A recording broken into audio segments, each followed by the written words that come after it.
اللهم زدنا علما وارزقنا فهما اللهم علمنا ما ينفعنا وانفعنا بما علمتنا اللهم علمنا ما ينفعنا وانفعنا بما علمتنا اللهم علمنا ما ينفعنا وانفعنا بما علمتنا amin.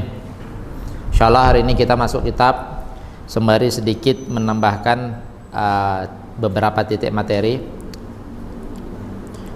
dan mengulang sedikit kemarin ya. Maka kalau kita buat gini, ini adalah malzum. Jadi tadi pertanyaannya, amru ta'jubi itu kan bukan zatiyatnya insan gitu. Amru ta'jubi, amrun ta'jubi itu adalah termasuk aratnya insan, tetapi jalur dari zatiyatnya insan. Dalam artian insan bisa dihukumkan muta'ajjib karena dia hayawan natik, bukan karena dia hayawan saja dan bukan karena dia natikiyah saja. Kenapa? Karena amru ta'jubi itu adalah, muta'ajjib itu adalah sebuah respon yang dilakukan sama fisik, yang respon itu bersumber dari natikiyah. Jadi respon itu dilakukan sama fisik, berarti harus ada sisi fisiknya, maksudnya harus ada sisi hayawaniyahnya. Yang respon itu bersumber dari natikiyah, berarti muta'ajjib itu adalah sebuah respon karena sesuatu itu memiliki sisi kehayawaniyahan dan memiliki sisi kenatikiyahan. Jadi misalnya saat saya ngejelasin sesuatu, kalian bisa itu amru ta'jubi. Kenapa bisa kayak gini? Karena ada idrakul, ada apa? Ada amrun kulli yang masuk ke sini, sehingga akhirnya masuk makna kulli kepada kita. Gitu. Itu yang nggak bisa dilakukan kepada selain insan, hayawan selain insan. Kayak itu tidak bisa kita lakukan kepada hayawan selain insan. Respon yang seperti itu dengan fisik seperti itu. Ini nanti perluasan pembahasan ini panjang. Salah satu pembahasan panjangnya itu kalau di makulat atau di kitab-kitab lain lah gitu, yaitu tentang kenapa kan? Oh, kirain mati.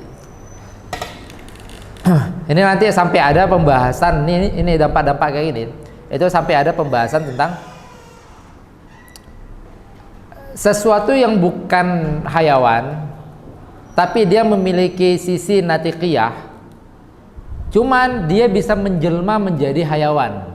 Apakah di saat waktu jelmanya tadi itu dia dihukumkan hayawan natik atau tetap tidak? Seperti misalnya jin itu nggak masuk ke dalam turunan hayawan gitu, tapi dia memiliki natikiyah seperti misalnya malaikat gitu. Kenapa nanti dibahas itu? Karena dibahasnya salah satu dampaknya apabila dia melakukan sesuatu yang secara syariat harus kena hukum gitu misalnya. Nah itu nanti dia akan kena juga atau enggak di fisiknya yang itu gitu. Itu nanti sampai ke sana-sana dibahasnya itu. Memang salah satu ngebahas tentang syariat juga. Oke, jadi gini, berarti amru ta'jubi itu adalah berarti makna daripada insan itu malzum, yang ini menghasilkan lazim. Lazimnya adalah amru ta'jubi itu tadi, dia mengarah kepada al-lazim gitu, lazim. Nah ini juga menjadi malzum yang mengarah kepada al-lazim. Nah lazim inilah yang menjadi khosohnya. Makanya akhirnya dohik di sini kenapa menjadi khosohnya insan? Karena dohik itu adalah respon tubuh karena akal menerima idrokulli. Itu namanya dohik. Makanya hayawan selain insan yang melakukan surah dohik seperti insan tidak dikatakan dohik. Kenapa? Karena itu respon tubuh saja, bukan karena munculnya itu gara-gara akalnya menerima amrun kulli. Begitu juga hayawan selain insan melakukan katib, melakukan qari. Dengan konsep ini, maka apapun yang selama ini kita kenal sebagai arat am nih, arat amnya apapun itu, kalau dalam hal ini kita katakan insan, apapun yang kita kenal sebagai arat amnya insan, itu bisa menjadi arat khos. Jalurnya jalur apa? Kalau misalnya itu karena maksudnya arad am yang biasa kita kenal sebagai arad am itu bisa menjadi arad khas kalau itu munculnya karena amru ta'ajjubi. Seperti itu munculnya karena amru ta'ajjubi. Seperti apa? Apa biasa kemarin contoh-contoh arad am apa pada insan? Masyi, terus naim kayak itu misalnya kan, akil, makan kayak itu kan. Nah, masyunnya itu kan berarti jalan, lari gitu. Masyun, terus niyam, terus al-aklu. Itu selama ini kita kenal sebagai arad am. Kenapa kita kenal sebagai arad am? Karena insan melakukan itu bukan karena proses amru ta'ajjubi, memang karena fitrah dia sebagai hayawan saja. Karena kalau fitrah dia sebagai hayawan saja, hayawan selain insan juga melakukan fitrah itu. Jelas nggak? Gitu ya, maksudnya kucing juga kalau lapar makan dia kayak itu. Kucing juga kalau nggak nyaman di suatu tempat jalan dia pergi ke berpindah ke tempat lain. Itu berarti bukan respon amru ta'ajjubi. Nah, tapi kalau perbuatan yang serupa tadi itu dilakukan sama insan karena respon amru ta'ajjubi, maka itu nanti bisa menjadi arad khasnya insan. Karena yang serupa seperti itu tidak bisa dilakukan sama hayawan selain insan. Seperti apa misalnya? Masyun tertentu karena perintah misalnya ada perintah, dia mengidrok makna kulli dari sebuah lafaz perintah itu, akhirnya dia melakukan jalan atau gerakan jalan tertentu seperti misalnya pas kibra, itu kan jalan juga, tapi itu kan jalan dengan perintah kayak gitu, udah ada makna tertentu yang membuat dia bisa jalan seperti itu respon dari dia memiliki natiqiyah. Nah, jalan yang seperti itu nggak bisa dilakukan sama non insan. Jelas? Makan dengan gaya tertentu misalnya, gitu. Coba kamu makan sambil kayang misalnya, makan sambil kayang dia itu. Nah, itu seperti itu. Hewan non insan kita suruh segimanapun nggak akan bisa dia. Dia makan bisa, tapi makan dengan proses amru ta'ajjubi nggak bisa. Nah, maka akal yang seperti itu jadi khosohnya insan. Jelas nggak perbedaan ini?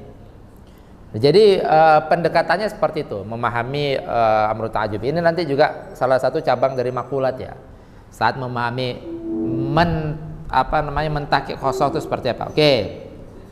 Itu ta'ajjub dia termasuk arad atau bukan? Arad. Arad kan.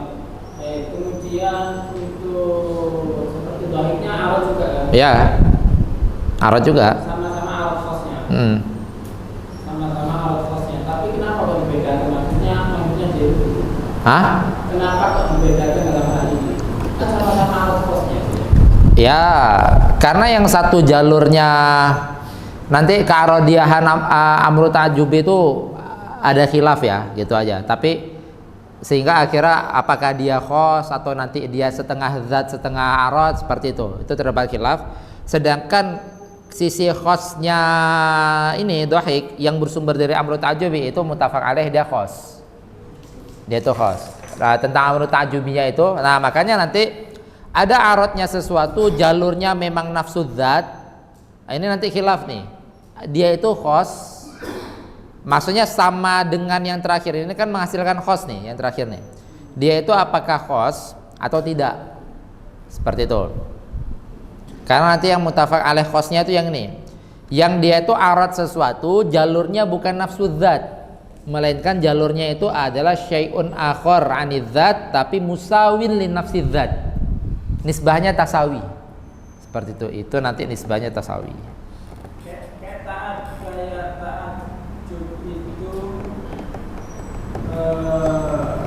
Sama dhahik bedanya yang satu bukan biwasithah tidak gitu. Ya, dhahik bukan biwasithah tidak. Jadi insan bisa dhahik bukan karena hayawan natik. Bukan, tapi karena dia memiliki karena dia muta'ajjib. Jadi waktu kita katakan al insanu dhahikun limadza huwa yadhak li'annahu muta'ajjib. Gitu. Baru nanti al insanu muta'ajjibun limadza huwa yata'ajjab li'annahu hayawanun natik. Seperti itu. Nah, baru waktu dikatakan al insanu hayawan natik, enggak ada bisa kita katakan limadza karena itu udah zatiyatnya. gitu. Berarti setiap arot yang di arot kos yang di Syekhnafas pasti berarti harus melewati yang dua situasi nasib. Benar, ngelewati. Pasti ya. Kalau pastinya nanti saya tahqiq lagi ya. Maksudnya apakah semua arodiyat yang khos itu mesti ngelewati ini atau ada jalur lain kayak gitu. Tapi ala kulli hal yang bisa kita pasang sebaliknya. Semua yang biwasitoti nafsi dzat, semua yang lewat jalur ini itu pasti khos jatuhnya. Tapi tentang apakah semua khosoh itu mesti jalur ini atau tidak, itu kan maksudnya pas kita akeskan apakah berlaku gitu. Karena nanti kalau misalnya semua khosoh mesti jalur ini, maka yang pertama bukan khos nanti jadinya kan gitu jadinya. Yang pertama karena dia bukan jalur syai'un akhar, justru dia jalurnya nafsu dzat gitu. Itu tapi ala kulli hal yang jalurnya itu melalui syai'un akhar musawin li nafsi dzat itu pasti khos. Yang misalnya kayak kan sama kayak misalnya seperti doa ini dia diwasitotun natiki ya. Kenapa kalau ikut ta'ajub kemudian baru Lah kalau biwasitotin natiki tanpa fisik dong berarti. Sedangkan dohik itu kan suatu bentuk fisik tertentu.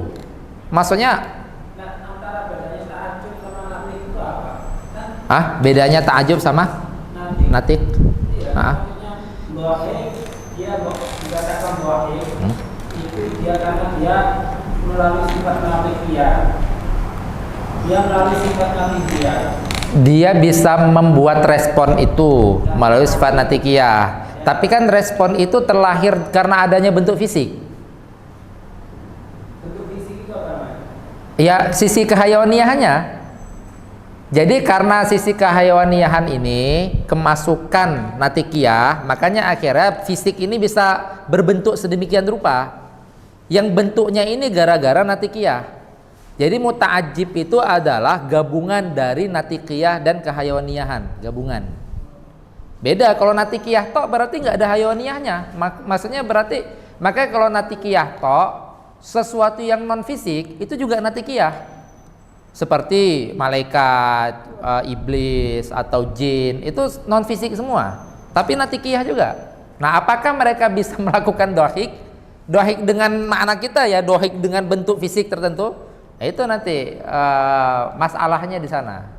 Kita mengatakan lah kita itu beda turunan jin sama mereka. Jins kita itu jauhar, terus jauhar kita jism. Seperti itu. Jins mereka beda. Ta'ajub itu intinya gabungan ya. Ya, natikiyah. Enggak cukup. Karena kalau kembali ke di natikiyahnya atau akhirnya memasukkan yang jenis akhir. Ya, masukkan jenis akhor nanti. Karena kan maksudnya dohik itu kan maksudnya bentuk tubuh tertentu kan, gitu. Jadi fisik kita melakukan gerakan tertentu baru dinamakan dengan dohik. Nah, tapi akan dikatakan dohik kalau sumber gerakan itu karena ta'ajub, gitu. Begitu juga kitabah, qiraah itu bentuk gerakan fisik tertentu, tapi sumbernya itu karena ta'ajub, karena amru ta'ajub. Oke. Kita ini sedikit tambahan ya, sedikit tambahan. Inti daripada, padahal ini ada bahas ya, seperti mantiknya belum lepas ini. Ini kita ilmu ada bahas ini. Nah, di awal pertemuan kemarin, inti daripada ada bahas ini kan ketidaksepakatan akan jenis nisbah ya, gitu, baik wujud atau isbat. Kayaknya udah lama kita nggak denger ini.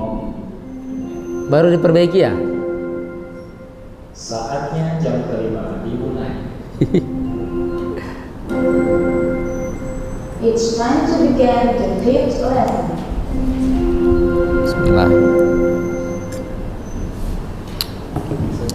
Yuk, Ahlan. Oke, kita kembali lagi. Kita sedang belajar ada bahas nih. Nah, inti dalam ada bahas itu kan dikatakan inti dalam munadharah itu kan dikatakan mudafa'atul kalam. Gitu kan? Inti daripada munadharah terjadi mudafa'atul kalam atau nama lainnya adalah munaza'ah. Munaza'ah itu mudafa'atul kalam. Izharan lil haq.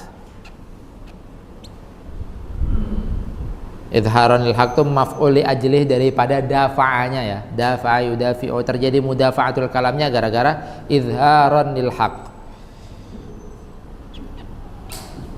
Nah, al-haq itu udah lihat kemarin. Haq itu adalah al-waqi alladzi tabaqahu an-nisbah.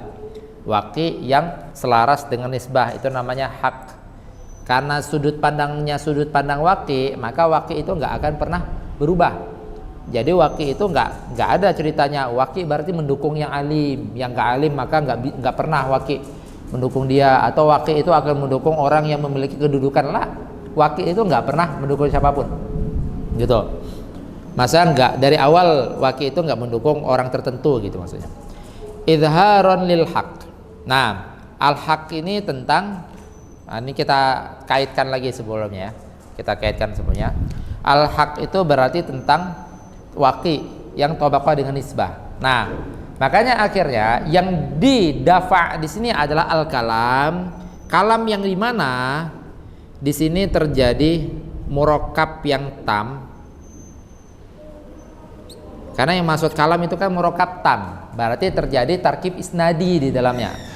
Kalau misalnya maksud murakkab yang tam itu berarti terjadi isnad. Ai fihi al isnad.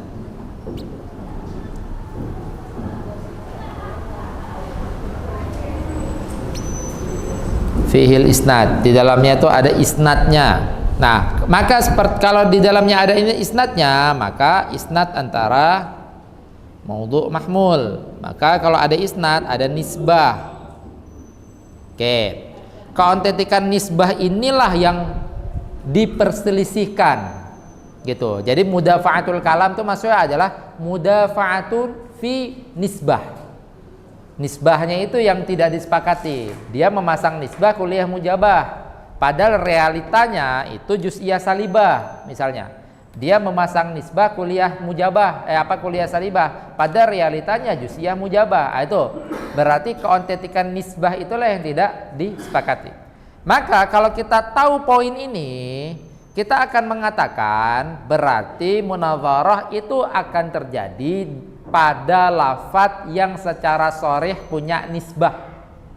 Jelas nggak? Munadharah terjadi pada lafadz yang secara sharih punya nisbah. Apa? Ya murakkab yang tam. Murakkab tam. Karena kan murakkab ada naqis, ada tam. Sehingga kalau orang melantunkan sesuatu, kemungkinannya beberapa. Jadi saat orang melantunkan lafadz kan nggak melulu murakkab. Maka idza qala qailun, gitu. Kita lihat di sini, misalnya idza qala qailun,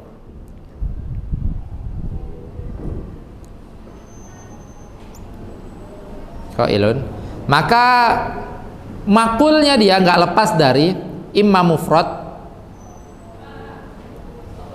mufrad dengan 4 jenisnya ya, mufrad dengan 4 jenisnya, imma murakkab. Imma murakkab. Murakkab itu nanti imma naqis, imma tam. Naqis itu juga nanti ada 2, imma takyidi, imma ghairi takyidi. Imma mufrad, imma murakkab. Nah, yang ini biasa dikatakan sebagai al-khobar. Atau dia nanti enggak mufrad, enggak murakkab yang tam atau yang naqis, tapi justru bentuknya itu adalah al-insya.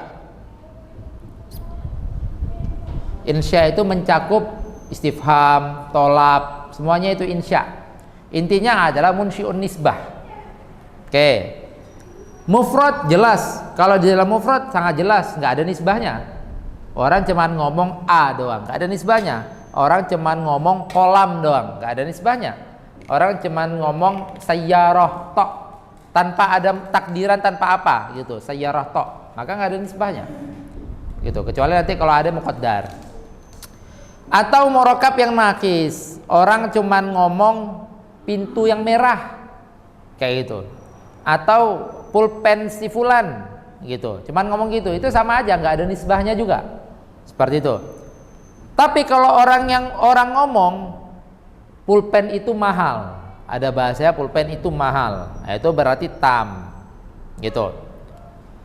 Maka disinilah letak terjadi adanya nisbah. Berarti di sini nanti terdapat nisbah dia. Yang di tam inilah yang ada nisbah di dalamnya. Fihi nisbah. Sedangkan di dalam insya itu ada nisbah. Tapi wujud nisbahnya itu bukan lidzatnya, melainkan lilazimihi, lazimnya. Seperti yang kemarin sama nanti pembahasannya. Yang waktu dikatakan kenapa ini lidzati bukan lilazimihi, salah satunya mengeluarkan insya atau mengeluarkan tolab. Seperti ada pernyataan isqinil ma, itu melazimi dia haus misalnya. Oke, maka ini tidak terjadi munadharah.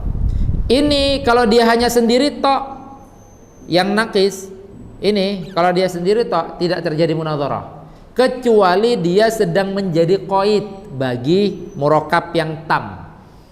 Misalnya waktu dikatakan pulpen yang bagus, itu kan murakkab nakis kan, nggak ada apa namanya, nggak ada terjadi munadharah karena nggak ada nisbah. Tapi kalau misalnya mengatakan ini pulpen yang bagus misalnya, oh itu baru memang benar tadi dia itu adalah murakkab nakis, tapi dia sedang menjadi qaid terhadap murakkab tam.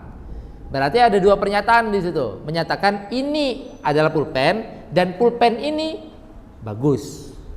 Jelas nggak? Nah, maka murakkab nakis itu tidak terjadi munadharah kecuali kalau sedang menjadi qaid bagi murakkab tam.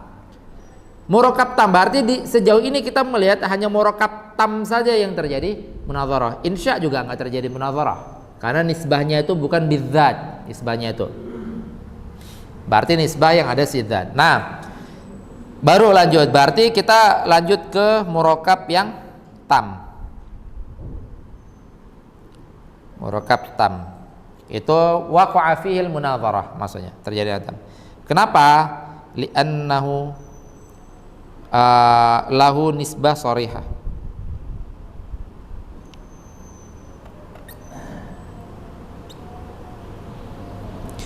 Nah, murakkab yang tam itu punya nisbah sharih. Kayak tadi tuh, hadzal maudhu' mahmulun, gitu kan.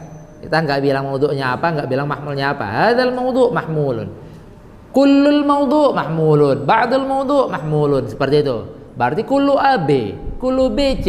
Berarti kita menyatakan secara sharih ada nisbah antara B dan A, antara C dan B. Nah, maka ini nanti masuk ke dalam tasdiqat. Sedangkan ta'rif, nah, lantas bagaimana dengan ta'rif? Ta'rif waktu dikatakan al-insan, untuk yang insya ini jadinya dia termasuk bisa dijidal atau enggak ya? Enggak. Mungkin ya. Karena enggak ada nisbah. Kata lazimnya. Lazimnya nanti yang kena jadal. Oh, lazim. Dianya enggak. Berarti insya dia itu mungkin munadharah bukan lagi lazimnya. Iya, lazimnya yang kena. Karena lazimnya kan pernyataan. Lazimnya itu orang nyuruh, orang nanya, orang apa, itu nanti memiliki lazim. Nah, lazimnya itu, nah sama aja berarti tetap murakkab tam juga yang kena munadharah kan? Gitu. Insya itu lazimnya enggak. Misalkan ada orang nanya, akhirnya kan sebelum kita jawab pertanyaan dia kan kita tanyakan dulu, kenapa kamu nanya itu, gitu. Baru akhirnya, oh karena saya beranggapan, anggapan dia nanti yang dimunadharah itu. Misalnya gitu. Jelas nggak? Itu lazimnya. Sama juga.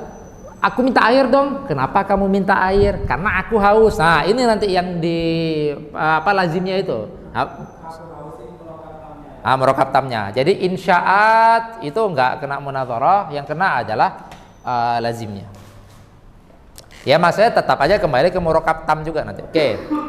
Nah, nanti lantas bagaimana dengan ta'rif? Seperti ini. Ta'rif al-insan hayawanun natiq. Kemarin ingat waktu saya katakan dalam maudhu' mahmul, maka maudhu' dan mahmul itu tidak boleh yattahidu fil mafhum wa yattahidu fil masodaq.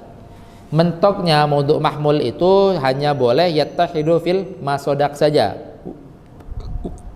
Wajib ikhtalafa fil mafhum. Wajib Ikhtalafal fil mafhum. Kenapa? Karena kalau misalnya ada maudhu mahmul, dia ittihad nih, paham nggak maksud ittihad masodak, ittihad mafhum? Masodaknya sama, mafhumnya sama. Seperti itu. Maka kalau misalnya terjadi maudhu mahmul, masodaknya sama, mafhumnya sama, maka itu tidak terjadi mahmul. Itu berarti lafadz keduanya hanya mengulangi lafadz pertama tapi dengan versi lebih tafsil atau dengan versi lafadz lain. Jadinya apa? Itu namanya muradif. Jelas nggak maksudnya? Jadinya muradif. Berarti antara mu'arraf sama mu'arrif itu muradif. Bedanya mu'arrifnya itu menggunakan lafadz yang lebih detail. Jadi antara insan sama hayawanatik ini muradif. Kenapa? Karena insan kalau didedel makna dalamnya, maka dia itu adalah jismun nami hassas mutaharrik bil iradah lahu quwwah mudrikah. Itu makna dia. Makna itu juga maknanya hayawanatik. Hayawanatik makna dia kalau didedel juga sama, jismun nami hassas mutaharrik bil iradah lahu quwwah mudrikah. Sama maknanya. Berarti antara insan dan hayawanatik dia itu nafsul masodak. Afrodnya sama, pel-ketipel sama. Mafhumnya juga sama, pel-ketipel sama. Sehingga kalau kita menemukan al-insan hayawanatik, ini enggak memenuhi kriteria dia menjadi mahmul. Jelas nggak? Makanya itu kenapa di dalam ta'rif itu dikatakan bab tasawurat. Kenapa? Karena nggak ada penghukuman di sana. Walaupun secara zahir kita seperti ngelihat, loh kalau di dalam nahwu ini menjadi khobar loh, misalnya gitu. Al-insan hayawanun natikun, misalnya kayak gitu kan. Ini menjadi khobar loh. Ya, itu perspektif nahwu. Tapi kalau perspektif mantik ini nggak sah menjadi mahmul. Sehingga akhirnya kita mengatakan dia itu bukan mahmulnya ini. Melainkan dia adalah lafadz lain secara lebih tafsil yang mengungkapkan makna insan. Jelas nggak? Berarti ini masih tasawurat. Ta'rif itu min babi tasawurat. Ta'rif min babi tasawurat. Jelas nggak nih? Ada yang kurang jelas? Belum ada nisbah. Nggak ada nisbah berarti. Karena nisbah baru terjadi kalau misalnya mafhumnya beda. Kayak itu, nisbah itu terjadi kalau mafhumnya beda. Karena kalau mafhumnya sama ngapain ada nisbah? Oke, itu satu dalam pembahasan ta'rif. Nah, nih pembahasan nih at-ta'rif ya. Oke, itu satu. Terus selanjutnya ada pembahasan taksim. Taksim itu apa? Taksim misalnya kita katakan al-kalimah tanqasimu ila fi'lin wa harfin wa ismin. Nah, ini namanya taksim. Berarti kalimah menjadi apa? Taksim. Kalimah menjadi maqsim. Fi'il menjadi kisim bagi kalimah dan menjadi qasim bagi huruf dan isim. Ah, ini jelas ya. Nah, ini taksim namanya. Dalam taksim juga sama. Dalam taksim itu juga sedang tidak menghukumkan. Dalam taksim itu sedang tidak ada nisbah. Berarti waktu dikatakan al-kalimah tanqasimu, kata-kata tanqasimu ila fi'lin wa harfin wa ismin itu hanya ungkapan lain daripada al-kalimah dengan versi lebih rinci. Jelas nggak? Jadi makna antara al-kalimah sama makna antara al-munqasam ila fi'lin wa harfin wa ismin itu nafsul makna. Jelas gak nih? Nafsul makna dan jelas nafsul masodak jatuhnya. Sehingga waktu dikatakan tanqasimu ila fi'lin wa harfin wa ismin, ini tidak kita katakan sebagai mahmulnya kalimah.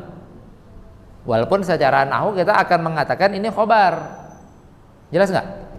Gitu. Kan kita al-kalimah tanqasimu, al-kalimah itu dipasang kata-kata iku nanti di situ. Tanqasimu gitu. Nah, ini berarti kalau dia itu tidak, berarti apa maksudnya? Berarti kita tidak mengatakan ada nisbah antara tanqasimu ila fi'lin wa harfin wa ismin dengan kalimah. Enggak kita katakan ada nisbah. Kenapa enggak kita katakan ada nisbah? Karena dari awal memang tidak ada penisbahan. Jadi kita akan mengatakan ada nisbah atau tidak ada nisbah kalau dari awal kita sedang menisbahkan. Nah, ini dari awal sedang tidak menisbahkan, sedang tidak ada penisbahan. Maka ini juga masuk ke dalam tasawurat.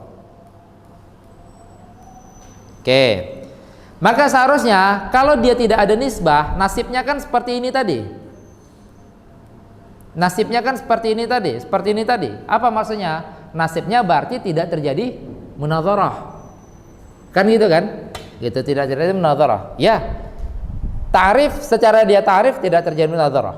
Taksim secara dia taksim tidak terjadi munadharah. Tapi ketahuilah secara dimni dia punya nisbah. Apa maksud secara dimni? Dari tasawur ini al-insan hayawanun natiq itu nanti menghasilkan qadiyah dari tasawur ini nih. Kayak itu. Sama seperti nanti insya ini nanti. Insya, tapi insya enggak kita katakan secara dimni. Insya kita katakan secara lazim. Paham nggak? Bisa beda ya iltizam sama tadamun ya. Kalau misalnya iltizam itu berarti memang di luar konteks daripada pertanyaan, di luar konteks daripada perintah, kayak itu iltizam berarti. Kalau misalnya tadamun memang masih satu konteks dengan lafadz itu. Itu masih di dalam konteks itu. Nah, jadi waktu dikatakan al-insan hayawatik masih di konteks yang sama, sedang menyatakan sesuatu. Sedang menyatakan sesuatu. Ini nanti dinamakan dengan dakwah dimniyah, bukan dakwah sorihah. Kalau dakwah sorihah waktu langsung mengatakan al-insan hayawanun misalnya, atau al-insan basyarun, al-insan natiqun misalnya kayak gitu. Itu insan sama natik itu kan beda mafhum. Jelas gak? Insan sama hayawan juga beda mafhum.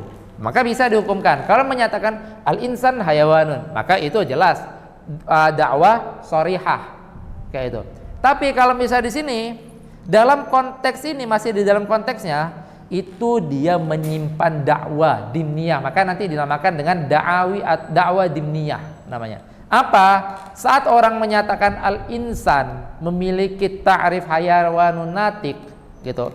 Berarti hayawan natiq itu adalah ta'rifnya insan, maka sama dengan dia menyatakan ta'rifnya ini jami'un, ta'rifnya ini mani'un, ta'rifnya ini gitu.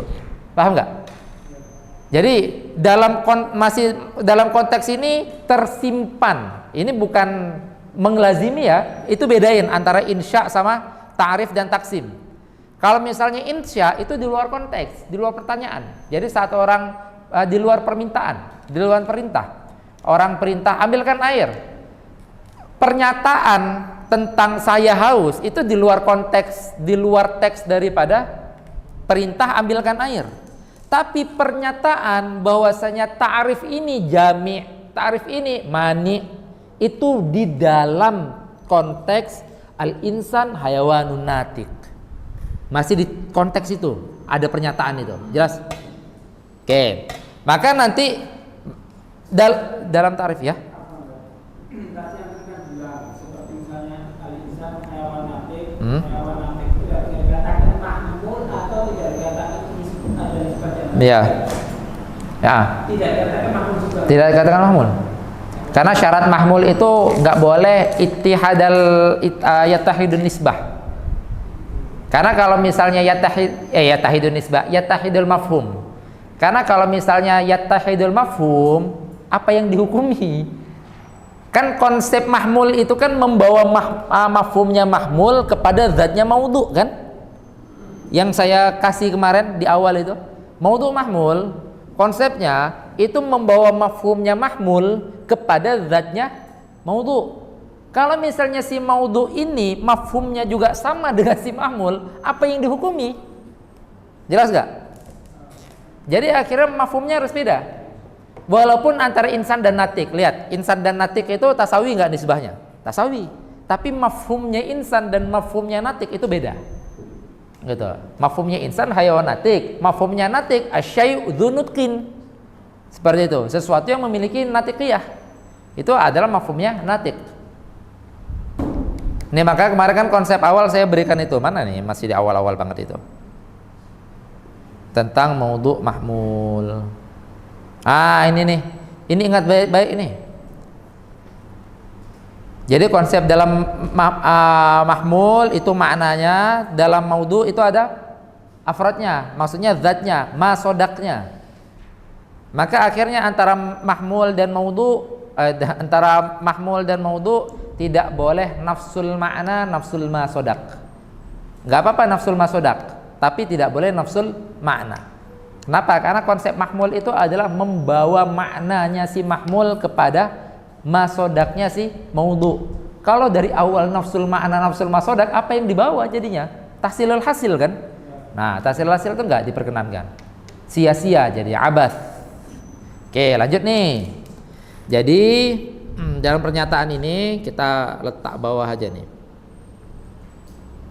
Seperti pembagian, kemudian definisi, ketika dia mendefinisikan sesuatu, Nah, atau membuat tafsir secara tidak langsung, dia kan berarti harus bertanggung jawab dengan definisinya. betul. Itulah qadiyah dimniyah itu. Tidak lagi. Itu dakwah dimni namanya, dimniyah. Maksudnya pernyataan tersirat. Saat orang menyatakan al-insan hayawanun natik, berarti dia menyatakan hayawan natik itu adalah ta'rif daripada insan. Gitu kan? Nah, berarti ada qadiyah dimniyah ya, sama dengan apa? Hadza ta'rifun lil insan. Itu qadiyah dimniyah. Hadza maksudnya adalah hayawan natik. Hayawan natik ta'rifun lil insan. Itu. Terus hayawan natik ta'rifun jami'un misalnya. Atau hayawan natik mani'un lima adal afrod insan. Hayawan natik gitu-gitu. Itu berarti terlahirlah qadiyah dimniyah namanya. Tadi katanya hayawan natik, nah kita tahu itu nafsu. Dijadikan definisinya. Gimana? Ya, misal, ya insan hayawan natik, katanya hayawan natik itu kan rasa nafsu kan. Loh, yang menjadi mahmulnya itu ta'rifun. Jadi kita menyatakan ini ta'rifun lil insan. Ini bukan kita Iya, tapi yang menjadi mahmulnya itu ta'rifun. Pernyataan kita mengatakan ini ta'rif bagi insan. Bukan hayawan natik mahmul insan. Bisa bedain nggak? Jadi waktu dikatakan al-insan hayawanun natikun, itu kan jadi mahmul. Nah, tapi kalau ini bukan, pernyataan kita itu mengatakan ini, maudhu'nya ini, hayawan natik, maudhu'nya.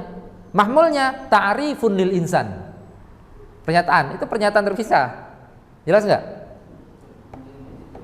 Ya, ini mau ditulis. Bedain antara ini dan ini, maka ini nggak bisa menjadi maudhu', ini nggak bisa menjadi mahmul. Kenapa? Karena nafsul mafhum, karena nafsul mafhum. Tapi kalau kita membuat pernyataan hadza musyar ilaihnya ini ya, gitu, hadza atau hadzal lafdzu musyar ilaihnya ini ta'rifun lil insan, ini mahmulnya. Kalau di sini kan udah jelas banget, beda banget antara mafhum ta'rif dengan mafhum lafat ini. Jelas nggak perbedaannya? Kita menyatakannya yang qadiyah yang tersimpan tuh itu tadi. Qadiyah yang tersimpan adalah ini ta'rif insan. Itu qadiyah dimniyah, pernyataan di luar itu. Atau kita katakan ini jami'un likulli afrodil insan. Gitu kan? Pernyataan selanjutnya. Atau dia menyatakan hadza kembali juga musyar ilaihnya hayawan natik tadi itu jami'un likulli afrodil insan, gitu. Atau hadza mani'un li ghairi afrodil insan, taruh bawahnya. Ini qadiyah dimniyah ya, qadiyah yang terlahir, yang tersirat. Kalau ini baru bahasa tersirat, qadiyah yang tersirat dari al-insan hayawanun natik. Yang pertama, hadza ta'rifun lil insan, hadza jami'un li kulli afradil insan, hadza mani'un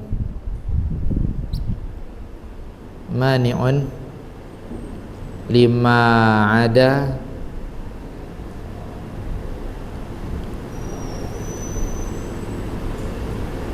afradil insan. Oke. Mu'arraf sama ta'rif itu berarti yang pasti dia bukan maudhu' mahmul ya? Bukan. Ya, makanya dia masih dikatakan tasawurat. Kalau misalnya kayak gitu berarti udah masuk tasdikot dong. Jadi gini, saya katakan ini kan masih masuk tasawurat nih. Kita jangan tertipu waktu dikatakan al-insan hayawanatik kita ngira ini mahmulnya. Kalau gitu udah tasdikot dong jadinya. Lantas bagaimana kita katakan dia ta'rif sedangkan ta'rif itu masih tasawurat kan? Jadi maksud ta'rif itu waktu didatangkan dia bukan jadi mahmulnya ini. Kenapa? Karena maudhu' mahmul juga ada konsep yang saya sampaikan kemarin itu. Maudhu' mahmul maka mahmulnya harus yakhtaliful mafhum dengan maudhu'. Sedangkan di sini mafhumnya hayawanatik dan mafhumnya insan itu sama-sama jismun namih hasas mutaharik bil iradah lau quwwah mudrikah, sama mafhumnya. Sehingga kalau misalnya sama, bagaimana kita mau memasang mafhum hayawanatik kepada zatnya insan? Wong mafhum insan, mafhum semua zatnya insan juga jismun nami hasas mutaharik, kan gitu kan? Paham nggak? Dampak-dampaknya. Maka akhirnya di situ nggak terjadi maudhu' mahmul. Walaupun perspektif nahwu kita katakan itu khobar secara bacaan, itu secara bacaan saja. Tapi kan dalam mantik itu kan sejatinya nggak urusan sama lafadz dia. Urusan mantik itu adalah makna. Kayak gitu. Secara makna enggak. Secara makna itu enggak memenuhi mustad ilaih dia nanti di situ. Hah? Ya, mahmul. Gitulah. Oke. Maka kita katakan ta'rifnya memang benar masih bab tasawurat. Tetapi si ta'rif ini memiliki da'wa dimniyah namanya. Apa dakwah dimniyah? Saat orang mengatakan al-insan hayawanun natik sebagai ta'rif, maka secara tidak langsung dia membuat pernyataan ini ta'rifnya insan, ini ta'rif yang menjami afrodnya insan, ini ta'rif yang memani afrodnya insan. Nah, dakwah dimniyah inilah yang layak untuk terbantah. Kenapa? Karena dalam dakwah dimniyah ini memiliki nisbah. Apa nisbahnya ini? Nisbah antara ta'rif dengan musyar ilaihnya hadza. Yang kedua, nisbah antara jami' dengan musyar ilaihnya hadza.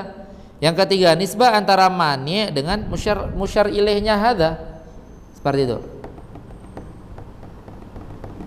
Jelas nih? Nah, maka memunculkan ini. Dia memang benar, dia tasawurat, tetapi dia ini memunculkan dakwah dimniyah. Dakwah dimniyah. Ini juga dakwah dimniyah. Kan bukan dakwah sorihah kan? Dia kan nggak sorih menyatakan ini ta'rifnya insan. Nggak sorih menyatakan itu. Dia mengatakan al-insan hayawanatik. Maka tadamun dari kalamnya dia tersiratlah dia menyatakan ini ta'rifnya insan. Tersirat juga dia menyatakan ini jami' likulli afrodil insan. Ini mani' lima ada afrodil insan. Ini dan seterusnya. Apapun itu. Nah, maka ini masuk juga dakwah dimniyah. Gini aja saya buat. Juga sama. Kita dengar azan dulu ya. Makanya akhirnya ada pembahasan munadharah fit ta'rif. Harus kita pahami dulu. Ta'rifnya bukan ta'rif yang dimunadharahkan, karena inti munadharah itu adalah nisbah. Ta'rif nggak punya nisbah, tetapi dakwah dimniyah dalam ta'rif itu yang dimunadharahkan. Kita dengar azan.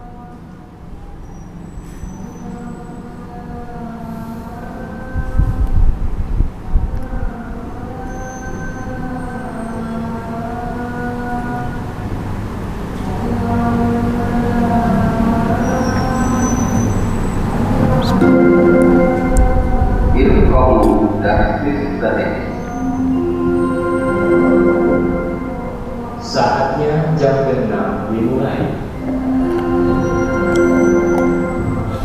It's time to begin the sixth lesson.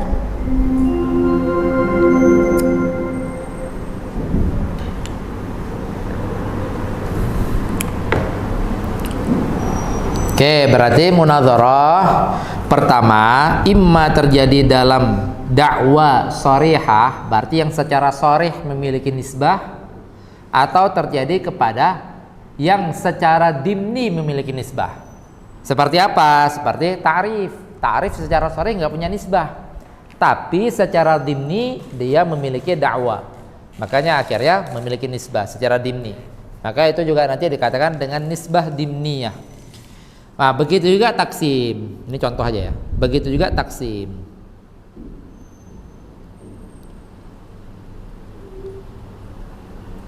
Sini aja. Begitu juga di dalam taksim. Taksim itu masih tasawurat.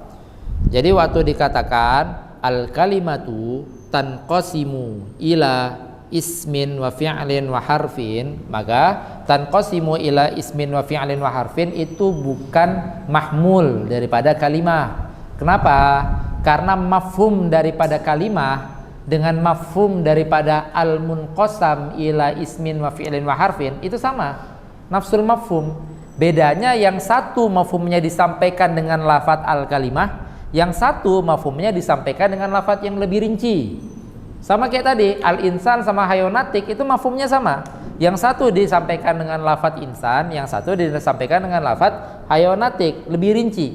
Makanya akhirnya mereka itu taraduf itu, sehingga tidak terjadi ta'rif. Tidak terjadi nisbah.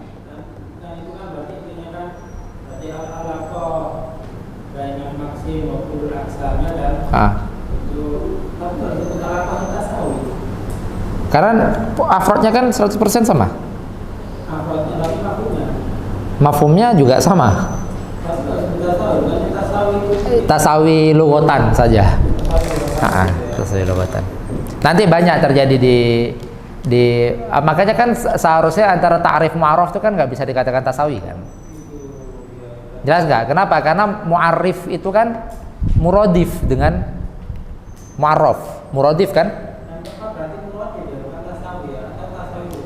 Ya tasawi lughatan ya. Karena kan tasawi itu ikhtilafal mafhum, ikhtilafal masodak. Tasawi itu. Makanya 4 nisbah itu kan masuk ke dalam takhaluf.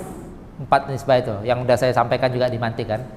4 nisbah, umum khusus mutlak, umum khusus wajihin, tasawi, tabayun itu kan masuk ke dalam takhaluf. Yaitu yakhtaliful ma'na wa yakhtaliful masodak gitu, beda mafhum, beda masodak. Sedangkan taraduf itu kan yattahidul makna. Maknanya satu, mafhumnya satu kan. Makanya akhirnya taraduf, kalau misalnya kita menemukan taraduf dikatakan tasawi, maka itu tasawi lugotan, bukan tasawi. Walaupun secara prakteknya seperti tasawi itu sama, tapi kan dia nggak memenuhi ta'rif tasawi, karena ta'rif tasawi itu kan yakhtalifu fil mafhum. Nah, sedangkan ta'rif sama mu'arraf itu kan yattahidu fil mafhum.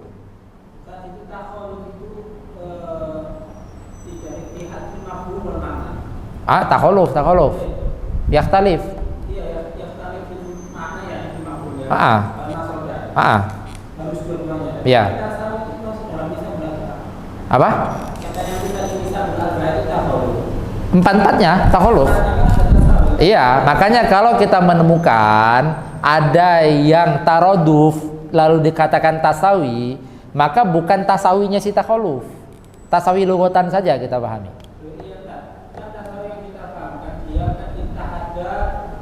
Enggak ada itahadanya. Yakhtalifu.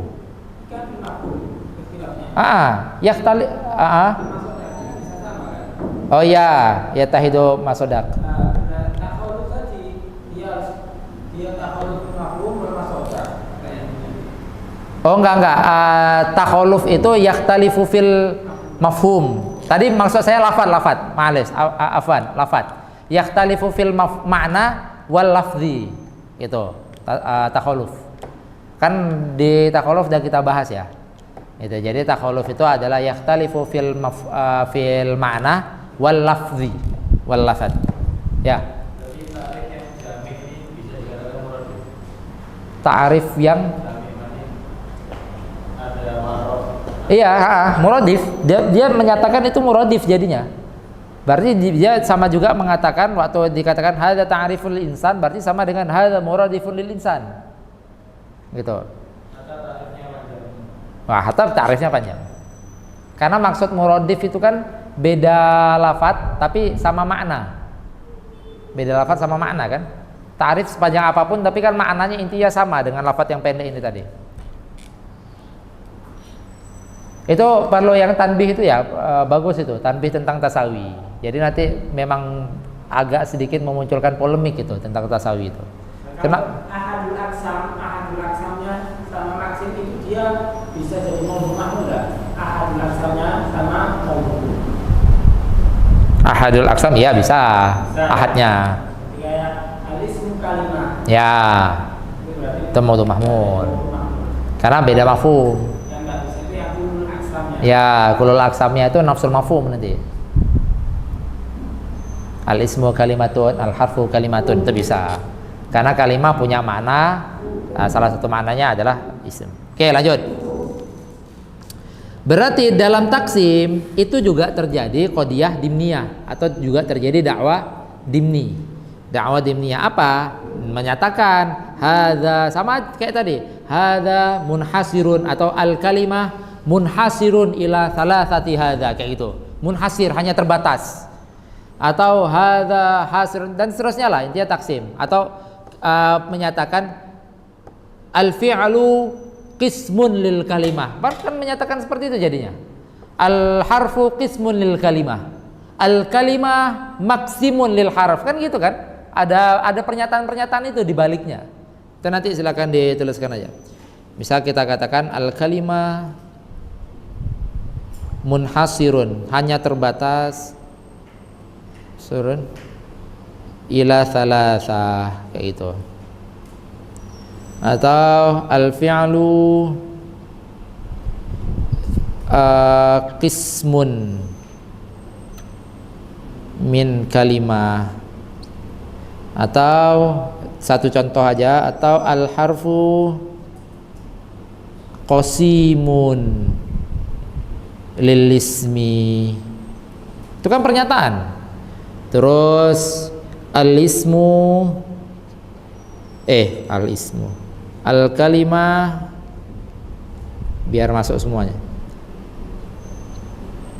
Al-kalimah maksimun lil isim lil harfi. Oke. Nah, maka taksim itu benar tasawurat, tetapi secara dimni daripada taksim itu terjadi dakwah gitu Mas ya, terjadi qadiyah secara dimni. Maka taksim itu memiliki nisbah, tapi yang memiliki nisbah bukan taksimnya, melainkan nisbah yang tersirat. Dimniyah, qadiyah dimniyahnya itu yang memiliki nisbah.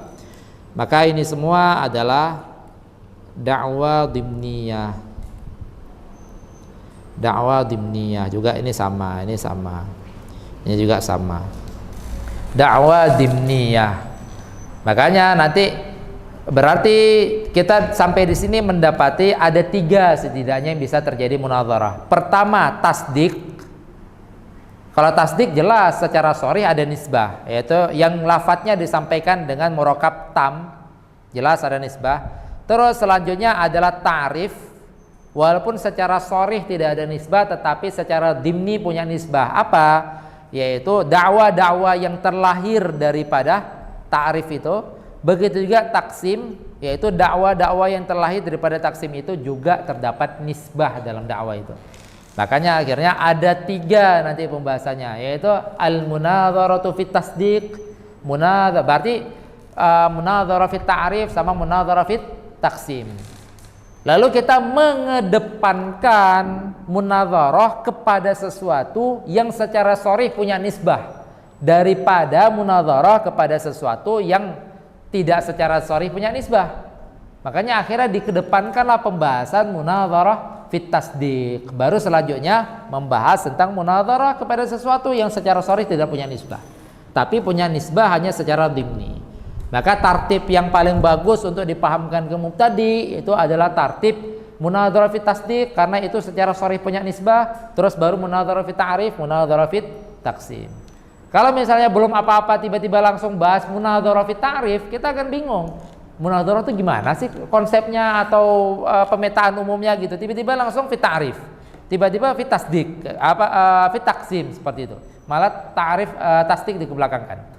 Maka kalau untuk awal paling bagus itu adalah tasdik dikedepankan, kita tahu dulu inti daripada munadharah itu seperti apa. Setelah paham, baru terserah baca kitab yang bolak-balik nggak masalah. Banyak kitab yang mengawali dengan munadharah fi taqsim misalnya, atau yang mengawali munadharah fi ta'rif misalnya, nggak ada masalahnya. Yang penting kita tahu inti munadharah itu seperti ini. Oke, jelas? Ya. Ya, wujudun nisbah sharihah daripada nisbah yang dimniyah, takdim. Muqaddamnya bisyaraf, sesuatu yang sharih itu lebih bagus daripada yang dimni, yang secara tersirat. Maka kemarin kan mutabakoh dikedepankan daripada yang tadammun, karena mutabakoh itu sharihah. Oke, baru kita masuk ke dalam kitab. Pertemuan ketiga, sisa 20 menit lagi baru masuk ke dalam kitab ya. Ketiga itu keempat sekarang. Keempat. Pertemuan keempat. Catat ya ini ya. Biar biasa si Ali ini yang anuin catatan nih. Ini kita pertemuan keempat. Gimana tulisnya? Sini.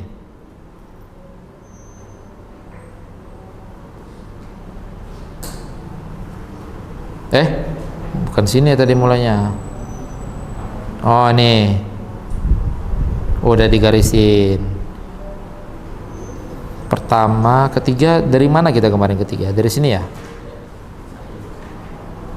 Benar. Ini nih. 3. Nah, atasnya 2 tuh. Ini 2 nih.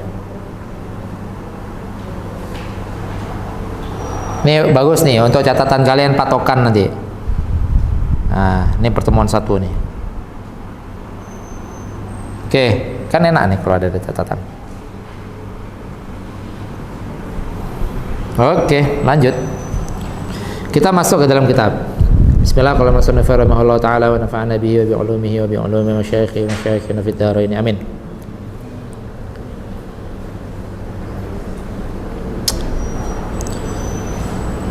Sedikit mukadimah ya tentang kitab. Kita menggunakan di sini yang kita sampaikan, kita menggunakan 2 kitab ya. Kitab ini untuk pembelajaran, 1 kitabnya lagi untuk murojaah. Paling 1 atau 2 pertemuan lah, seperti itu. Kemarin di mantik rencana juga seperti itu. Kitab sulam untuk pembelajaran, kitab isaguji untuk murojaah rencananya. Tapi setelah saya pikirkan ulang, di isaguji itu banyak maklumat yang tidak ada di sulam. Kayak itu. Jadi sama aja ngejelasin juga nanti jadinya, nggak bisa murojaah. Nah, ini insya Allah di kitab yang satu lagi itu semua maklumatnya udah tercakup di sini. Tapi di sini yang lebih dalam. Bahkan yang kitab satu lagi itu hanya munadharah fit tasdiq saja. Nah, disinilah kita dapat maklumat tentang munadharah fit ta'rif sama fit taqsim. Hah? Apa? Pas mantik. Kan mantik dulu kan rencana awalnya gitu. Jadi kita pakai sulam sampai hatam. Nah, nanti murojaah sekilasnya pakai isaguji rencana awalnya. Tapi setelah saya pikirkan lagi, bahwasanya di isaguji itu banyak maklumat yang nggak disampaikan di sulam. Itu banyak lah, ada beberapa titik itu nggak disampaikan di sulam. Makanya itu akhirnya yang membuat nggak jadi. Dan lebih baik murojaah cepat pakai sulam kan, kebayang ya, ininya. Nah, kalau ini insya Allah kita realisasikan ya kalau ini ya. Jadi murojaah cepatnya nanti menggunakan kitab satu lagi. Justru sebenarnya kitab itu yang lebih kuat itu, tapi singkat. Kitab punya Imam Toshkubrizadah. Yang satu lagi. Kalau yang sekarang kita pakai kitab punya Syekh Harun Abdul Razzaq. Beliau ini termasuk kibar ulama di Azhar. Gitu, memiliki posisi yang kibar juga gitu. Di Al-Azhar ya 100 tahunan yang lalu lah. Seperti itu. Sehingga akhirnya masih masuk generasi Turath. Jadi Turath itu pernah dikatakan Syekh Al-Jum'ah, generasi Turath itu setidaknya sebelum 1900. Gitu, itu nanti masih karya-karya literasi di situ masih bisa dikatakan sebagai generasi Turath. Adapun setelah itu beliau mengatakan itu masuk mu'asirah. 15 menit ya waktunya ya?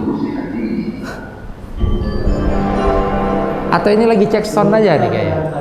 Kok cepet-cepet banget sih? Memang 15 menit? Hah? Hah? 30? 15 apa? Ya. Oh, yang terakhir 15.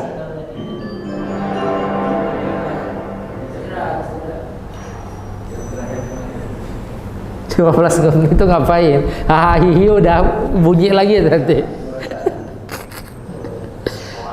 Soal. Oke, ini punyanya Syekh Harun Abdul Razak. Jadi kalau kita lihat di sini ini aslinya bagus banget nih.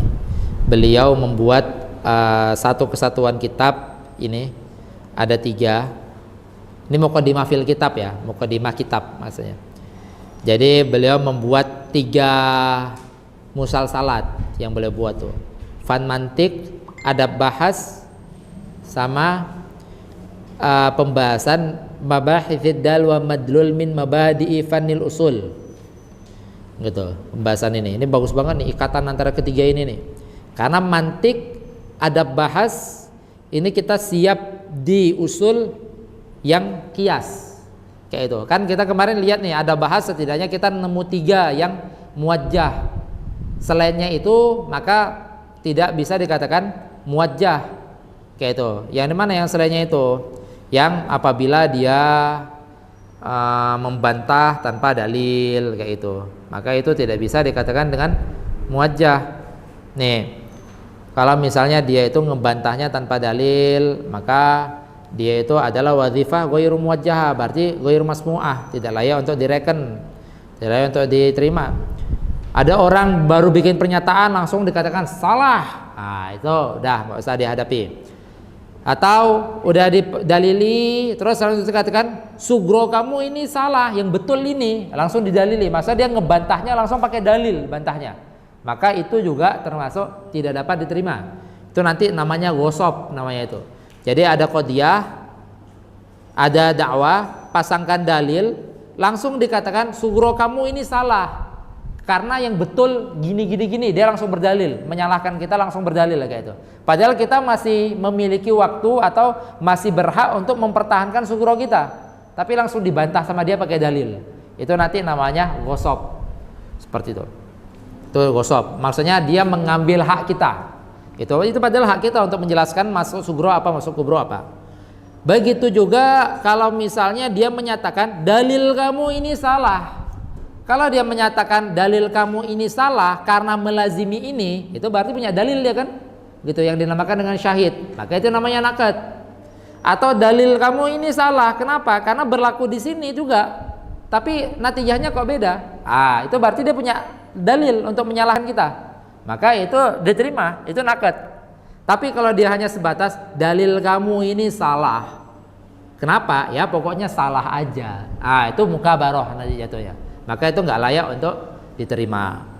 Terus juga sama. Oke, kalau dalil kamu ini, kalau madlul, tapi madlul kamu tetap salah, dikatakan seperti itu.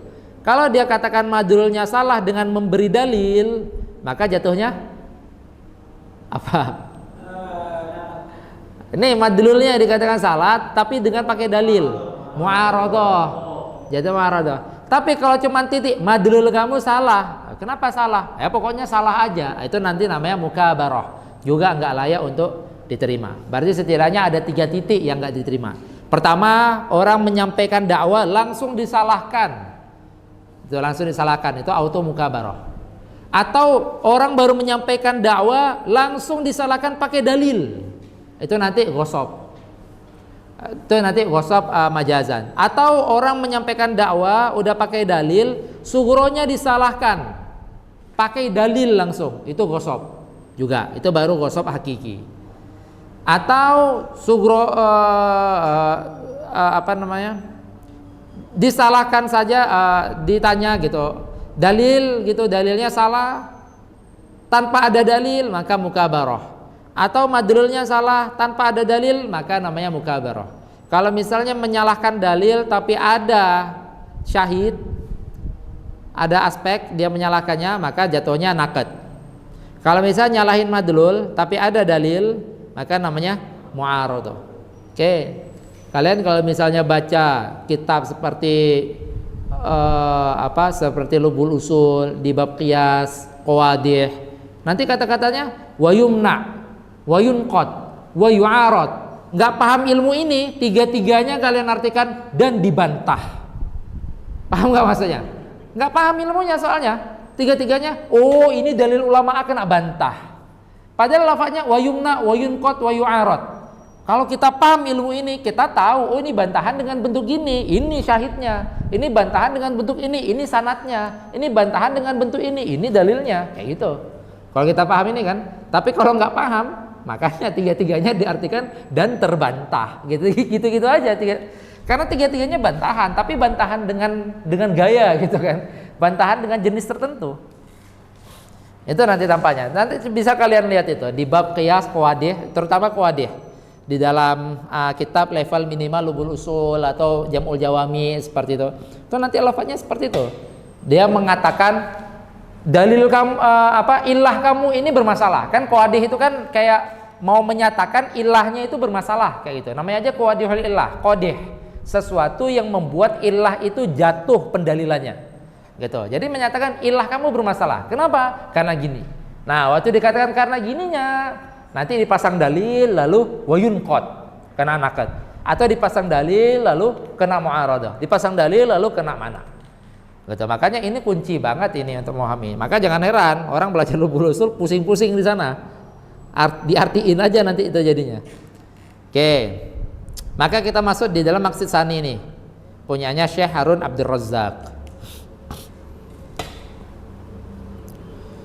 Qala hafizahullah, kita masuk ke dalam kitab tadi. Al-maqsid ats-tsani fannul munadharah. Beliau katakan hadzal fan ini minal manahi ay minal maqasid al-hasanah al-muhtaj ilaiha ay ila hadzal manahi ila hadzal maqasid fil mahajjah wal istidlal. Mahajjah itu berarti benturan kalam, itu namanya mahajjah itu. Sama munadharah sama mahajjah sama. Fil mahajah wal istidlal fi kulli fannin. Lihat, fi kulli fannin. Kenapa? Karena semua fan ilmu isinya masail. Masail itu adalah qadiyah. Qadiyah ada nisbah. Maka semua fan ilmu pasti ada bantah-bantahan di dalam qadiyah dari ilmu itu. Itu pasti ada. Semua ilmu. Mau nahu, sorof. Makanya akhirnya ilmu ini harus dikedepankan setelah mantik. Jadi mantik itu dikedepankan dari semua ilmu. Setelah mantik, maka ilmu ada bahas wal munadharah dahulu.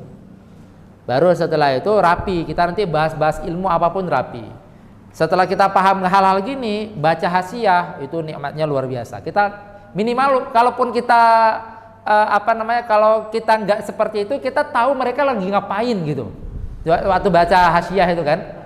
Jangan waktu misalnya pas baca hasiah nggak tahu nih apa ini ngapain kok tiba-tiba gini nggak ngeh. Tapi makanya kalau misalnya guru saya Syekh Usam itu selalu menyampaikan kunci daripada hasiah itu minimal 4 ilmu gitu. Nahu, mantik, pertama mantik, terus ada bahas, terus nahu, terus nahu ini include sorof ya, nahu include sorof, terus bayan. Kalau dikatakan bayan maka include wada. Kalau dikatakan sorof maka include istiqoq. Itu berarti include-nya banyak jadi ya kan. Tapi intinya kembali kepada 4. Pertama mantik, ada bahas, terus setelah itu nahu yang include sorof berarti include istiqoq, terus bayan yang include wada. Seperti itu. Kalau kita bahasa itu renyah, ilmu-ilmu itu kita ngelihat kitab-kitab para ulama itu jadi nyambung. Ngapainnya itu minimal tahu gitu. Ngapain itu ulama di situ tuh? Pas ngebantah, kenapa dibantah? Dengan cara apa dibantah? Terus dibantah balik dengan gimana bantahannya? Itu ngeh kita itu. Betul. Saat udah paham ilmu itu ya. Makanya dikatakan ini dibutuhkan la siyama ilmul mantiq wal kalam wal usulul fiqh. Karena isi mantik, isi kalam, isi usul fikih itu sampai titik doruri. Isinya semua itu. Makanya sangat rentan kena bantah-bantahan. Ada statement apapun dalam ilmu mantik, ilmu kalam, ilmu usul fikih itu nanti dibantai habis-habisan itu. Beda sama fikih. Karena fikih dari awal udah tahu ini dhanni ya. Kayak itu. Jadi nggak perlu keras-keras kalau misalnya dibantahnya. Maksudnya nggak perlu sampai titik inti salah berarti amal inti nggak sah, nggak sampai kayak gitu. Cuman sampai dhan saya menyatakan, tapi saya masih memiliki sisi waham untuk menyatakan inti benar gitu. Itu di fikih. Tapi kalau omongannya di mantik, di kalam, di usul, waktu kita katakan orang salah, memang salah dia. Gitu. Dampaknya seperti itu. Makanya akhirnya sangat rentan dibuktikan nisbah itu. Terus wa awal beliau menyebutkan tentang wadi'nya, wadi ilmu ini. Wa awwalu man kataba fihi itu Al-Maula Ruknuddin Al-Amidi. Kalau di mantik wadiknya adalah Imam Aristo. Imam Aristo atau Syekh Aristo. Aristoteles maksudnya. Imam Aristo wadiknya. Walaupun yang mempelopori awal itu adalah gurunya yaitu Sokrates, lalu dilanjutkan sama Plato, lalu disempurnakan dan dikodifikasikan rapi sama muridnya Imam Aristo. Nah, kalau di sini ilmu ini aslinya udah ada, tapi belum disempurnakan, dikodifikasi, dijadikan ilmu tertentu, baru dikodifikasikan sama Imam Ruknuddin Al-Amidi. Ini ada, baca aja nanti di ta'liqatnya itu. Hina tas'a babal jadal wa tasha'abat al-madzahib. Di saat masa-masa itu, masa-masa jadal di mana-mana, mazhab itu saling rebutan ini dulu, itu terjadi dulu masa-masa itu. Mazhab itu saling jatuh-jatuhin, saling rebutan pengikut seperti itu. Tapi akhirnya yang kuat itu ya tetap kokoh, tetap berjalan. Kan masyhur itu kisah seperti Imam siapa? Kisahnya Imam Syafi'i waktu berguru sama Imam Malik, Imam Syafi'i berguru sama Imam Lais. Nanti waktu ada hal yang tidak disetujui, ini hal yang ilmiah ya, hal yang ilmiah. Kalau hal yang tidak disetujui dia mengatakan ini harusnya gini, ini harusnya gini, seperti itu. Fawada'a adaban yaqiful mutanadhirani 'inda hududiha. Akhirnya ditetapkanlah aturan-aturan. Karena kalau misalnya nggak ada aturan, orang gampang banget nanti nyerang-nyerangnya. Baru pasang dalil langsung dikatakan dalil inti salah karena gini. Wow, kayak mana ceritanya? Saya aja belum menerangkan dalil saya, tiba-tiba dia menyalahkan. Nah itu makanya akhirnya dibuatlah batasan-batasan tertentu dalam munadharah. Wali natakallamu alaihi fi mabhatsain. Nah di wali natakallamu alaihi fi mabhatsain ada dua mabahats nanti yang beliau sebutkan di sini. Yang pertama fi dzikri mabadi'i wa bayani ba'di alfadhi ustuliha alaihi ahluhu atau istalaha alaiha ahluhu. Istalaha alaiha ay ala hadzal alfad ahlu hadzal fan. Berarti ahlu hadzal fan itu membuat istilah-istilah tersendiri. Yang pertama kita lihat sampai munadharah aja boleh. Ini nanti isinya sebenarnya ini nanti isinya semuanya mustalahat. Jadi bab pertama itu mustalahat, baru bab kedua itu tartib munadharah seperti apa. Pertama, fahadzal fan. Fan ini apa? Sina'atun nadhariyatun yastafidu minha al-insanu. Sina'ah nadhariyah itu berarti konun tertentu atau kaidah tertentu atau batasan tertentu, tolak ukur tertentu. Maka kan disitu dikatakan dhawabit, kaidah tertentu nadhariyah berdasarkan dari nazar, proses nazar, fikir. Yastafidu minha al-insanu kaifiyatal munadharah. Ya di mana dari sina'ah ini insan itu bisa mengetahui oh seperti ini ya cara munadharah yang benar ya. Karena kalau nggak diatur nanti orang serampangan banget dalam munadharah. Mentok-mentoknya ini nanti mentok-mentoknya itu debat kusir, lempar kursi, lempar meja, lempar piring. Kaifiyatul munadharati wa ma laha minasyurut wal adab. Nah, syarat-syaratnya apa? Itu tadi syarat-syaratnya kamu tunggu dulu dia kasih dalil. Kalau dia udah kasih dalil, maka nggak bisa langsung kamu bantah dalilnya. Mentoknya kamu tanyai sugronya apa, kubronya apa, kayak itu. Kecuali kalau sugro kubronya bermasalah, berarti memang dalilnya bermasalah. Baru bisa kamu berikan dalil kamu. Jelas nggak? Kan itu syurut-syurutnya nanti itu. Wal adab, adab ya adab, memang adab etika yang harus kita lakukan. Maksud apa etikanya? Nunggu dulu dia sampai selesai. Tidak boleh naikkan suara. Nanti di akhir tuh ada etika-etikanya nanti itu.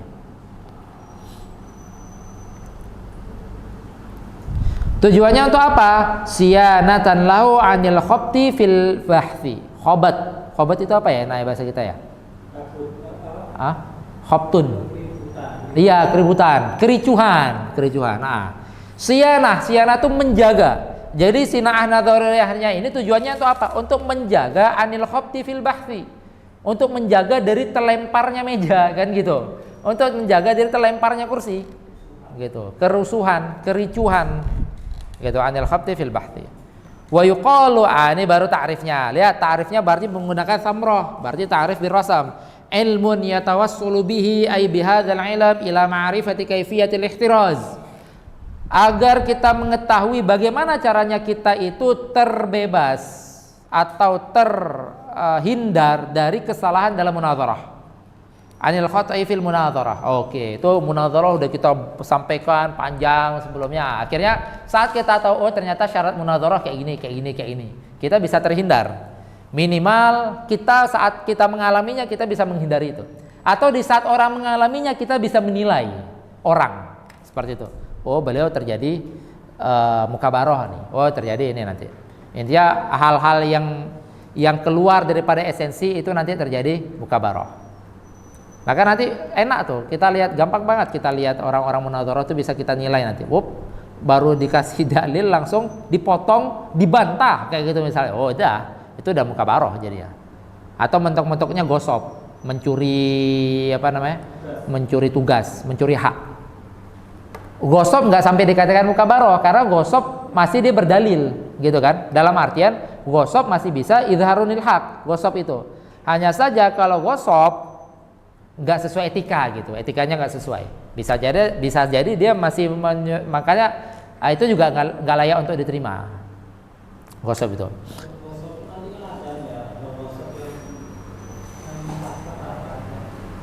Ya gitu. Gosop itu nanti mukhtalaf, gosop. Maksudnya nanti ada kaul yang mengatakan itu masih layak, masih masmu. Orang gosop itu masih masmu. Misalnya selama dia bantahnya masih pakai dalil itu masih masmu. Intinya kalau dia bantah tanpa berdalil itu udah auto nggak perlu direken. Misalnya dia menyatakan kita salah atau kita berdalil dikatakan ini ente salah. Kenapa? Ya pokoknya salah. Udah nggak usah direken. Dia nggak ada tujuan izharunil haq itu kalau udah kayak gitu. Tapi kalau dia menyalahkan tapi dia punya landasan, walaupun nyalahinnya itu nyuri hak kita, maka itu sejatinya masih layak untuk didengar. Itu khilaf nanti. Di sini nanti ada kita bahas. Maudhu'nya apa? Lihat, maudhu'nya abahath kulliyah. Abahath kulliyah, lihat. Abahath kulliyahnya itu seperti apa? Seperti menyatakan al-mu'aradah muwajjahatan gitu atau muwajjahatun. Ini kan abahath kulliyah nih. Al-mu'aradah muwajjahatun. Nah ini.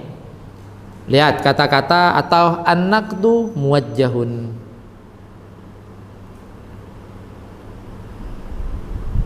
Oke, lihat di kata-kata ini.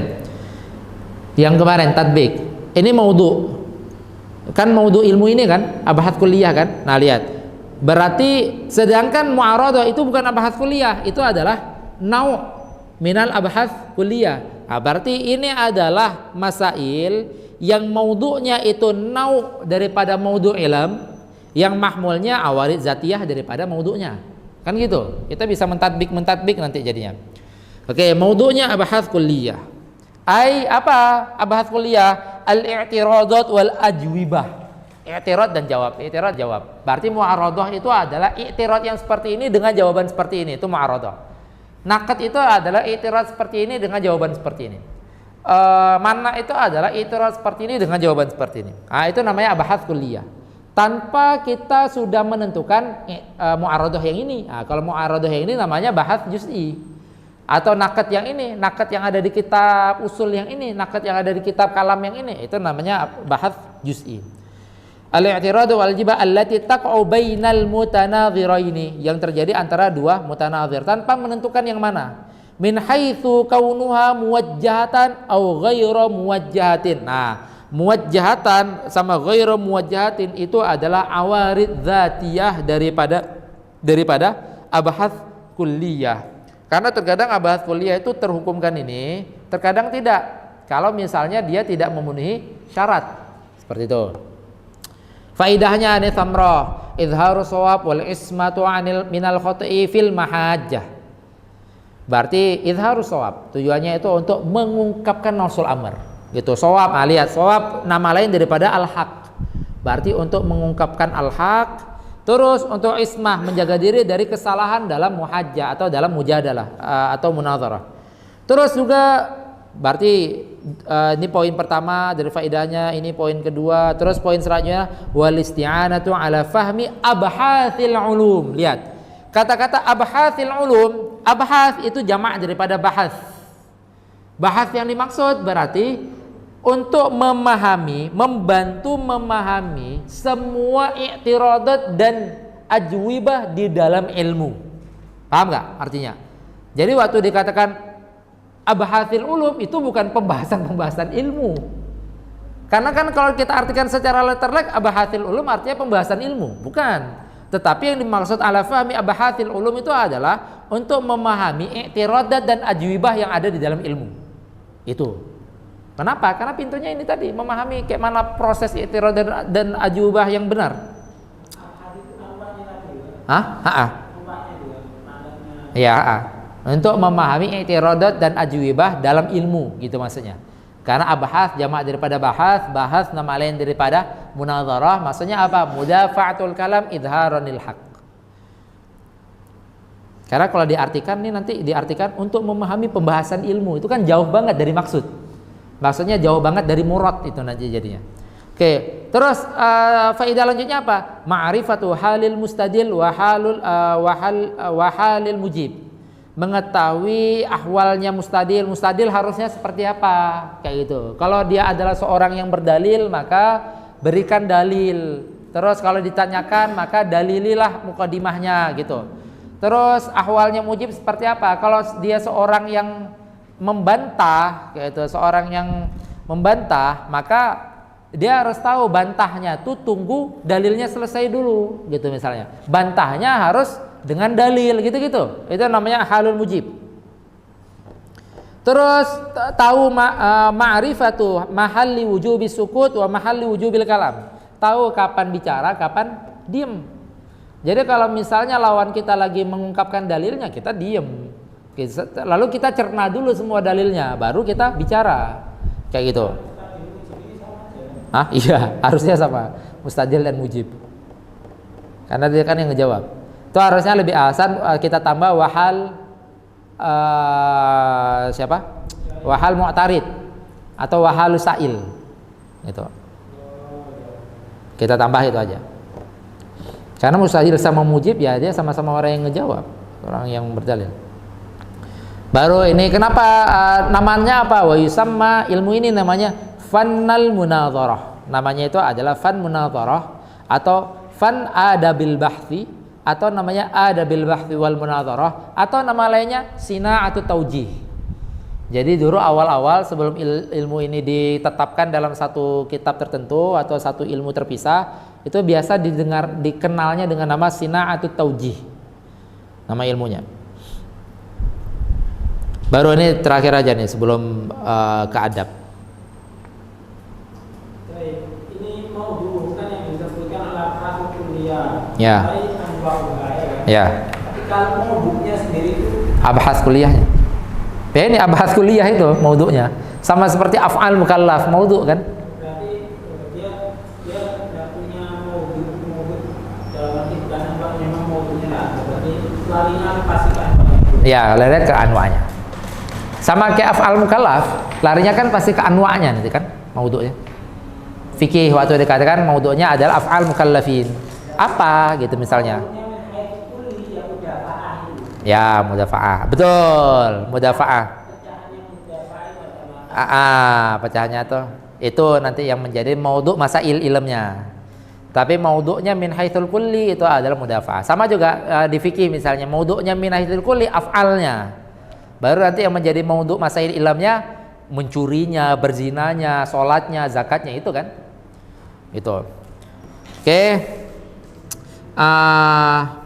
Ini atau enggak besok aja nih munadharah fil lughah itu besok aja sekalian dilanjutkan sekalian ke setelahnya gitu. Oke, hadza wallahu taala alam, kita tutup dengan kafaratul majlis.